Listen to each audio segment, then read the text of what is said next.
wag tayo masyado mag-focus doon, ka-vibes, sa malaking issue na yan. Hindi natin napapansin na may mga kasama rin tayo sa trabaho na gumagawa ng anomalya. Naku, ka-vibes, maging mapagmatyaga, di ba? Sabi nga nila, pansinin mo na lang yung mga katrabaho mo minsan na biglang nagbabago ang buhay. Nako, yung dati napakasimpleng pamumuhay, tapos unti-unti nagkakaroon ng magagarang gamit, parehas lang naman kayo ng sweldo, alam na DS. Oo, kung may kilala ka bang ganyan, yung alam mong may mas capable ka sa kanya pagdating sa kaalaman, pero sa kanya napunta yung position. Yung pala may connection, yung mga ganyan, kaya yung nagkaroon ng connection, nagkakaroon ng power tripping, yung mga ganon. Alam mo yung feeling na pakiramdam mo biglang na blessed na hindi mo inaasahan dahil alam mo sa sarili mo na hindi mo naman talaga kaya or wala kang alam na ibinigay sa'yo. Pero tinanggap mo dahil alam mo rin na pagkakataon nito para tumaas ang tingin sa'yo ng iba, diba? May mga ganon Pero minsan kasi may mga taong kahit na sarili nila ay mababa ang tingin nila dahil sa environment or level ng napag-aralan, mga tao na imbes na pagyamanin ng skills at kaalaman ay mas pinipili na lang nilang hindi mangarap. Mas nakukontento na sila sa kung anong meron sila.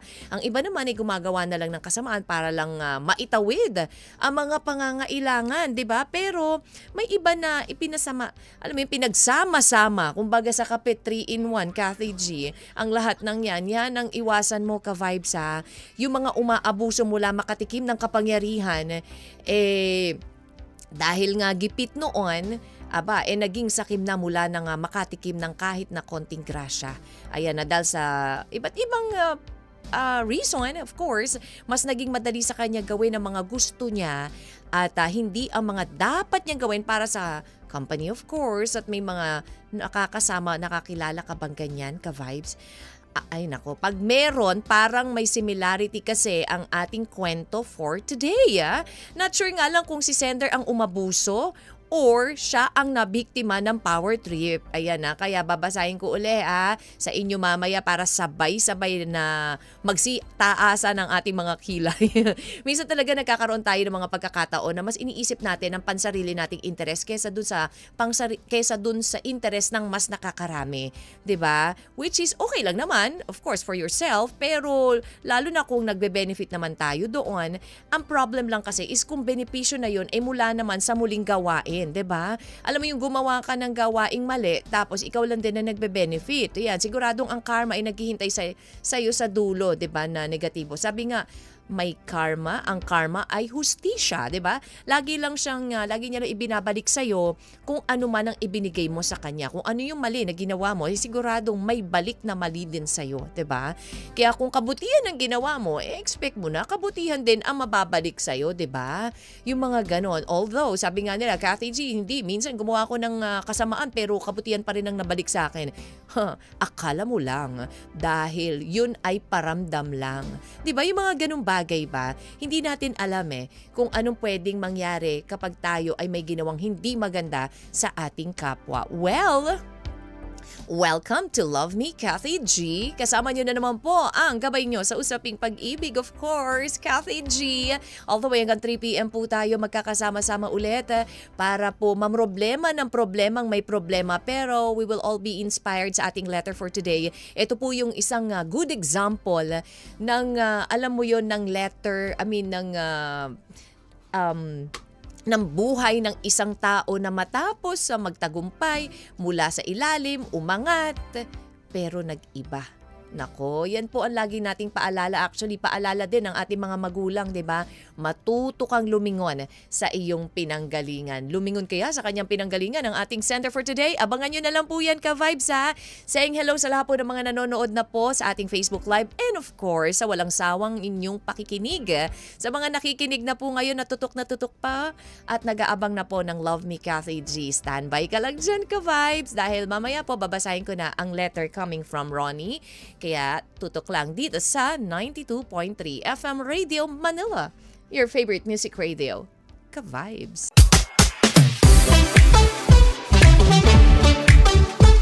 Diyan, yung mga hindi mo naman dating nandyan. Yung mga pag-aari mo, how am I supposed to live without you kung kukunin mo rin ang lahat-lahat? Mawawala rin ang lahat-lahat. 12:49 po ang ating oras and kayo pa rin po ay nakikinig sa Love Me Cathy G. Paano mo mapapanatiling mapagkumbaba sa kabila ng lahat ng tagumpay na iyong natatanggap sa buhay? Nako, ito napakahirap na tanong, 'di ba? At marami sa atin ang nagbabago talaga after nating aminin naman natin ha. Kapag tayo po ay medyo nag-iba yung estado ng buhay natin, medyo nagkakaroon na tayo ng mga power or something na alam mo yun na hindi ka naman dating gano'n, 'di ba? Nag-iiba Nag-iiba pero papaano ka ba magpapakumbaba? Papaano mo ba papapanatili yung iyong paa sa ground? 'Di ba? Yan po yung sinasabi natin na parang alam mo yun paano mahirap Cathy G magpakumbaba pero ito po yung mga paraan para maging grounded ka pa rin. Of course, tanggapin mo yung lahat ng biyaya. But be thankful sa lahat ng mga biyayang nare-receive mo na yan. And of course, sabi nga nila, kailangan lumingon ka sa pinagmulan mo. Lumingon ka sa pinanggalingan mo. Balikan mo yung mga pinagmulan mo. And pahalagahan yung ibang tao. Hindi yung sarili mo lang. Kasi di ba yun ang nangyayari kapag ikaw ay medyo nakakaangat na, nakakalimutan mo na bigyang halaga yung ibang tao. Yung reason kung bakit ka nandyan. Ayan. And of course, don't compare yourself to others. 'Di ba? Dati naman ganito ako ganyan din naman. Aangat din yan or sana ganun ang thinking. But then, ang sinasabi nila, ba't ako, nakaya ko? Alam mo yung ganun, nagkakaroon ka na ng pagmamalaki. And of course, manatili kang totoo. Kailangan totoo ka sa lahat. And mag-learn to give, 'di ba? Sabi nga, caring is giving is caring, 'di ba? Matuto ka magbigay, hindi yung ikaw lang ang aasenso, ikaw lang ang magiging maginhawa ang buhay. Anyways, ka-vibes, abangan nyo na po ang ating story for today coming from Ronnie. Babasahin ko na po yan in just a short while. Saying hello muna sa lahat po ng mga nakikinig pa rin ngayon. Ayan sa lahat po ng mga may birthdays today. Happy birthday, of course, sa ating mga Katoliko, Mama Mary. Happy birthday. Gloria Kimisiono, Miss Altesa, Sari Lerma, and sino to? Si Den Leonard sa Avedra. Cathy G, pwede bang ma-meet mamaya? Oh, sige, kung nandiyan ka sa baba, makikita kita. Ayan at sa lahat po ng mga nakatutok na po ngayon at Miss Mary Dulay also, abangan nyo na nga po ang ating story na I'm pretty sure marami ang makaka-relate. Ka-vibes, tayo po yung napapakinggan din sa 102.3 Baguio. Hello po dyan sa Baguio. Of course, spillover hanggang dyan po sa La Union na napakalakas din po ng 102.3 dyan. 97.5 Jensan sa mga taga Jensan. Kamusta naman Walang pasok ang eskwela dahil sa tuloy na pag-ulan po dyan ingat-ingat, makinig na lang ng radyo. And of course, sa 102.3 Bacolod. Hello sa inyo dyan sa Bacolod. Thank you so much sa inyo pong pagtutok at pakikinig dito sa Love Me Cathy G. Dito lang yan sa 92.3 FM Radio Manila, your favorite music radio. Ka-vibes!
Ronnie. Yes, sino ba naman may gusto or gusto na nasa darkness, nasa kadiliman, 'di ba? Nung una, eto ka napakababa, binigyan ka ng pagkakataon. Pero ano nangyari? Pinili mo mapunta doon sa darkness, Ronnie 'di ba? Kaya ganyan ngayon na nangyari sa'yo. Although, sabi naman nila, 'di ba? Yun nga pwede naman meron namang second chance Pwede namang magbago 'di ba? At magsisi sa mga hindi magandang nagawa mo. Pero yun nga dapat kasi matuto tayo magpakumbaba. Hindi porket nabigyan tayo, nabiyayaan tayo ng blessing, todo-todo na tayo, wala na tayong pakialam kung sino yung mga masasagasaan natin. Diba sabi nga, bilog ang mundo. Hindi natin pwedeng angkinin lang lagi yung nasa ibabaw. Well, ano nga ba ang dapat gawin ni Ronnie? Papaano nga ba niya ibabalik ulit ang lahat? Papaano nga ba niya sisimulan ulit ang kanyang buhay na maunti-unting maiangat ulit, and this time, alam niya na kung ano ang dapat gawin. Kapag ikaw ay nabigyan ng biyaya, kapag ikaw ay nagtatamasa ng mga blessings, papaano mo to i-handle ng tama? 0916-563-1777, yan po ang ating text line. Or pwede po sa Facebook Live, sa ating pong Facebook Live or sa aming pong FB page 92.3 FM Radio Manila or my FB page DJ Cathy G. Ayan na. Sabi nga nila ang buhay natin, tayo nakakagawa. Wala namang perpekto sa mundo Lahat tayo nagkakasala. Lahat tayo ay dadaanan ng mga unos. Pero magiging matatag pa rin tayo. Parang puno lang yan na nagiging mabunga tayo. Pero darating din ang araw na mawawala ang mga bunga, magdadry tayo, maglalaglaga na ang ating mga dahon. But then, muli itong sisibol sa tamang panahon. Payuhan po natin si Ronnie. Muna dahil walang sikretong hindi nabubunyag, mabubunyag at mabubunyag din yung lihim mo na yan. Katulad na lang ng ating letter sender na si Ronnie. Si Ronnie na hindi niya inakala na babalik siya kung saan siya nagmula. 'Di ba? Ito yung tao, ito yung mga hindi marunong magpahalaga sa biyaya na nare-receive nila. Kaya ang nangyayari, ayun, masyadong na-overwhelmed doon sa mga biyayang nakuha niya. Imbis na ilagay sa puso, ay nalagay sa ulo. Ayun, lumaki ang ulo. Hindi na ngayon marunong lumingon sa pinanggalingan. Kaya yung lihim na mga pinagagawa nitong si Ronnie, nabunyag lahat. Dahil buti na lang din, Dahil nga, alam mo yun, kapag ikaw talaga, hindi ka nasasatisfied kung minsan sa kung anong meron ka na, maglolong ka pa nung mas pa. Kaya ang tendency, imbis na mapabuti, napapasama ka na dahil sa kagustuhan mo na mas dumami pa, mas, alam mo yung makuha mo pa ang lahat na hindi naman na dapat. Pero alam nyo kung minsan kasi, 'di ba? Katulad na lang nung ating sender na si Ronnie. Si Ronnie kasi gumanti. Gumanti siya from dun sa mga nang mamaliit sa kanya, nang mamata sa kanya. Ay, sabi niya nung siya na po ang nasa posisyon, sabi niya na ako na ngayon ang may karapatan, may kaperahan na ako, kaya hindi nyo na ako kayang maliitin. Ako na ang mamaliit sa inyo. Alam nyo yung gano'n, nagkaroon ng ego, nagkaroon ng pride.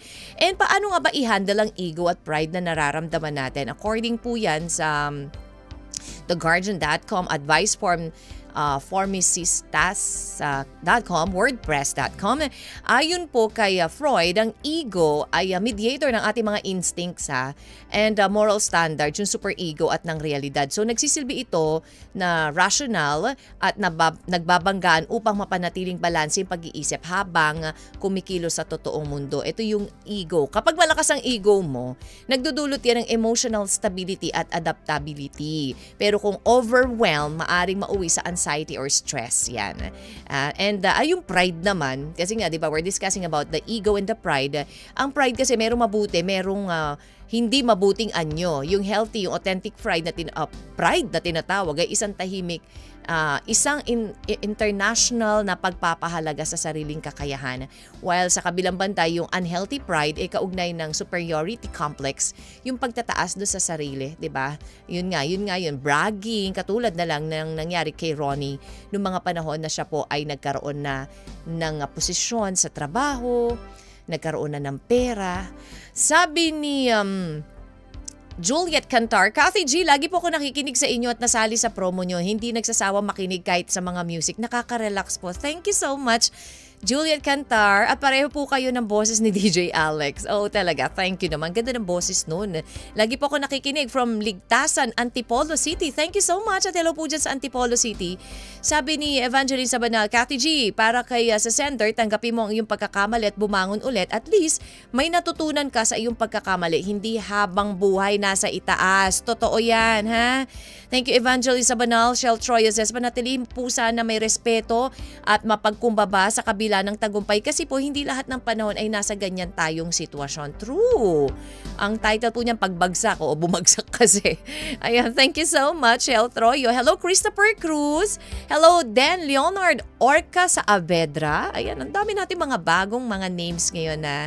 Thank you so much sa inyo pong panonood at pakikinig. Happy lunchtime, Cathy G. O kanina pa to. Happy birthday, Mama Mary. And 100 days to go before Christmas. From Balolos, Bulacan, sabi ni Angela Redaha. Thank you, Angela. Miss Sari Lerma, for me, ang ginawa ko, hindi po ako napagmamalaki, nagmamayabang. Dapat isipin pa din kung saan ka nagmula. At dapat marunong din rumespeto sa iba. Yun lamang po sa story po ng sender, lesson learned. Yan ang mga taong mapang mataas. Nakakalimutan kung saan sila nagmula. Oh, that's so sad. Pero yun nga po. Dami natin natutunan dito sa ating letter for today. Hello, Gloria King Misiano. Standby sa lahat po ng mga nagbigay ng kanilang reaksyon at payo for Ronnie. Tuloy lamang po tayo sa tugtugan ha. Walang bibitiw ka vibes. At syempre, hula na po kayo ng ating title for a chance to win 500 pesos. I-text mo lang yan, 0916-563-1777. Tutok lang dito sa 92.3 FM Radio Manila, your favorite music radio. Ka-vibe!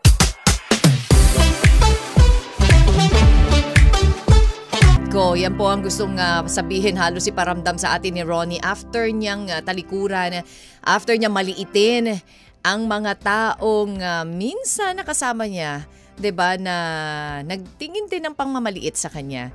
Pero nasobrahan nata ang ating letter sender na si Ronnie. Si Ronnie na nagmula sa isang ordinaryong lalaki, walang natapos, undergraduate, hanggang sa nabigyan ng pagkakataon. Minamaliit dati, nung nabigyan ng pagkakataon, eto na, bawian time, Cathy G. Bumawi itong si Ronnie, pero hindi sa magandang paraan. Bumawi siya sa pang-aabuso dahil masyado niyang inabuso ang kapangyarihang ibinigay sa kanya bilang boss. Inabuso niya ang mga biyayang ibinigay sa kanya dahil nang apak na siya ng iba. Hindi niya na nakita, kumbaga nalulung na sa kasalanan itong si Ronnie after mabaliktad ang mundo sa kanya. 'Di ba, na akala natin ay magiging maayos, pero para kay Ronnie, masyado kasing andami, Cathy G. Nakakatuwa, nakaka-overwhelm. Ayan, kaya ano nangyari na sobra-sobra nang nangyari, ito na. Nawala rin ang lahat. Paano i-handle ang ego at pride na nararamdaman ka, vibes sa ang isa pa po dyan bakit nagiging problem ang toxic o ego o pride. Pride sa relasyon ay nagdudulot ng pag-iwas sa pagiging vulnerable at hindi pagkampo ng pagkakamali o pagiging defensive. Ayan, at nandyan din po yung mga paraan para i-handle ang ego at pride, yung pag-cultivate ng self-awareness, patay yung mindset or focus sa process, pag-recognize and mitigate ng defense mechanism, and of course, yung build ego strength na tinatawag, yung kakayang harapin ng stress at adversity nang hindi sumusuko. And of course, yung combat ego depletion, ang self-control ay isang resource kapag nauubos, mahina tayong makapagpatuloy, practice yung pag-manage ng mood and focus sa values. Ayan, sapat na tulog, of course, important din po yan, and stress management. Ayan, kasi kung minsan nga umaabot tayo sa point na nagkakaroon na tayo ng pride, ng ego, dahil nga kapag minsan ay tayo inape at dumating sa point na ikaw naman ang may chance, di ba? Ganun na nangyayari, nagmamatigas ka na rin. But then, sabi po ni Erwin Velasco, ang ating pong Cathy G. paano mo mapapanatiling mapagkumbaba sa kabila ng lahat ng tagumpay na iyong natatanggap sa buhay? Cathy G, magandang hapon. Pasensya na, Ronnie, hindi ako makakapag-comment, pero masasabi ko lang ito. Kung gaano ang bilis ng pagtaas ay ganun rin kabilis ang pagbagsak. Dahil kapag nasa taas ka na, wala ang ibang direction kundi ang pagbaba. Mas masaklap pa. Totoo naman yan. This one is coming from FB comment. Lumagapak ka sa pinakamababa. Ang iyong ginawa na kalokohan sa kumpanya nyo ang naging dahilan ng iyong pagbagsak. Nadamay patuloy asawa mo, 'di ba? Sana sa mga nangyari ay natuto ka na hindi mo na ito ulitin pa. Isa pa, tayo ay katiwala lamang ng Diyos sa kanyang mga pag-aari. Kaya lang, nung ipinagkatiwala nga niya sa iyo ang lahat, ito, inabuso mo naman. Siya rin ang bumawi nito sa iyo. Totoo naman, Erwin. Thank you so much sa iyong pagpaparamdam. Miss Altesa, nasobran niya ng kanyang tagumpay sa halip magpasalamat sa Diyos sa kabila ng kumapit ang paghihigante ang mga umapi sa kanya noon. Dapat hindi ganun eh. Dapat naging mapagkumbaba ka pa rin. Dahil hindi habang panahon ay nasa itaas ka. Always be grateful sa lahat ng tinatamasa mo sa buhay. Thank you, Miss Altesa Sino Cruz. And this one naman sabi ni Engineer Tadeus Conti, Kathy G, malimit ang tao na lulula kapag naitaas ng bahagyang estado ng kinalalagyan sa buhay mula sa pagiging maralita sa lugar at malapit sa pedestal. Sa kwento ni Ronnie, hindi na paglabanan ng tukso ng kariwasaan. Hindi naging matatag sa paghanap ng kinang ng pera at makalimot sa tumikim ng iba. Sana'y tumulad siya sa kawayan na pinakamataas sa lahat ng damo, subalit kapag dumaan ng hangin, yumuyok ko para manalangin. Ang Diyos kailanman hindi maramot. Muling magbalik loob kung yun ang nais niya. Ang pangarap mong makabalik kailanman ay ipagkakaloob niyang muli sa iyo. Basta, syempre, 'di ba? Magkakaloob niya yun. Basta marunong ka lang din magpakumbaba at humingi ng tawad sa iyong mga nagawa. Thank you, Engineer Tadeus Conti. Kathy G, happy birthday to an amazing DJ, Kathy G. Hindi ko pa birthday. It's my birth month. Hindi ko pa birthday. It's Mama Mia's birthday. Ayan. And of course, Mama Mary's birthday. May your special day be filled with love, laughter. Thank you so much, Sadie Del Moral Aquino. Kier Mondoyo, hello to you. Sabi ni William Mortel, advice ko kay Ronnie, huwag maging sakim sa kapangyarihan. Kumbaga sa kasabihan, with great power comes great responsibility. Totoo naman. Thank you, William Mortel. At syempre, Miss Morina ba, standby? And Michael Padernal Pasi ng Pasig City, Iloilo. Hello po sa inyo dyan sa Iloilo, sa Pasig City. Thank you so much for tuning in. Ka-Vibes, 2:32 na po ang ating oras. Walang bibitiw, tuloy lang po ang tugtugan. And of course, ang ating final advice sa pagbabalik, syempre ng Love Me Kathy G dito lang sa 92.3 FM Radio Manila, your favorite music radio. Ka-Vibes.